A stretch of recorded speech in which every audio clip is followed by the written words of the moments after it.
민주당 수석대변인 권칠성입니다. 한 건의 브리핑을 하겠습니다. 정부 여당의 반성과 성찰, 국정쇄신은 해병대원 순직사건 수사 외압 의혹 특검법 수용에서 시작됩니다. 국민은 이번 총선에서 윤석열 정권의 환골 탈퇴를 요구했습니다. 윤석열 대통령은 총선 다음 날 이완섭 비서실장을 통해 짧은 입장문을 대신 전했습니다. 성의나 진심이라고는 조금도 찾아볼 수 없었습니다. 정부 여당은 집권 2년의 국정 운영에 사실상 탄핵에 가까운 불신임 평가를 받았다는 사실을 명심해야 합니다. 그리고 행동으로서 국민의 준엄한 명령을 받들어야 합니다. 그 시작은 해병대원 순직 사건 수사 외압 의혹 특검법 수용입니다. 윤석열 정권의 반성과 성찰, 국정 쇄신에 대한 의지는 특검법을 대하는 자세에서 판가름될 것입니다. 외압 의혹의 핵심 피의자인 이종섭 호주 대사 임명은 정권 심판론을 재점화시키는 등 총선에서 큰 쟁점이 됐고, 이것은 국민 대다수가 특검법을 지지하고 있기 때문입니다.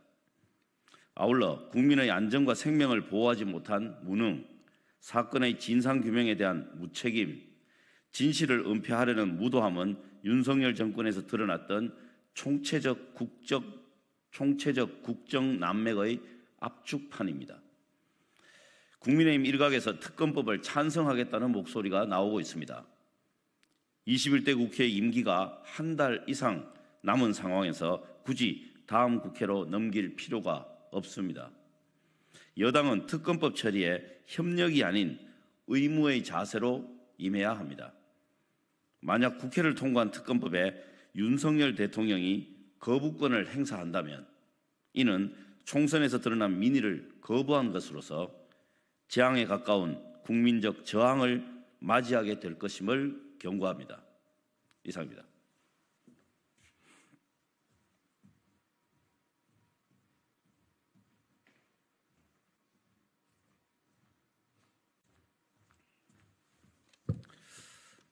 민주당 수석대변인 권칠성입니다. 브리핑 한 건을 하겠습니다. 윤석열 대통령은 국민의 뜻을 반영한 인사를 단행해야 합니다.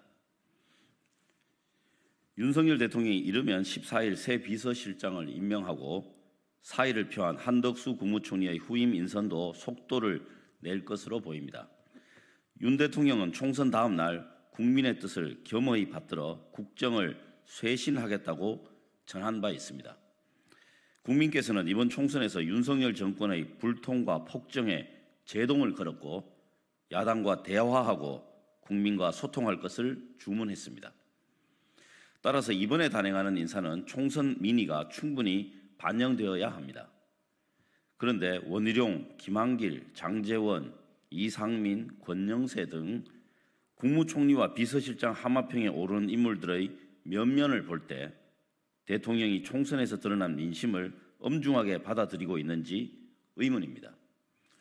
만약 이런 식의 인사가 단행된다면 책임을 져야 할 사람들에 대한 돌려막기 인사, 측근 인사, 보은 인사이며 총선 결과를 무시하고 국민을 이기려는 불통의 폭주가 계속되는 것입니다. 정부 여당은 국민의 준엄한 심판이 무엇을 뜻하는지 제대로 살피고 무겁게 받아 총리 임명과 대통령실 참모 인선부터 달라진 모습을 보여주기 바랍니다. 남은 임기 3년을 또다시 오만과 독선으로 가득 찬 불통 속에서 보낼지, 야당과 함께 민생 회복에 나설지 그 선택은 윤석열 대통령에게 달려 있음을 명심하길 바랍니다. 이상입니다.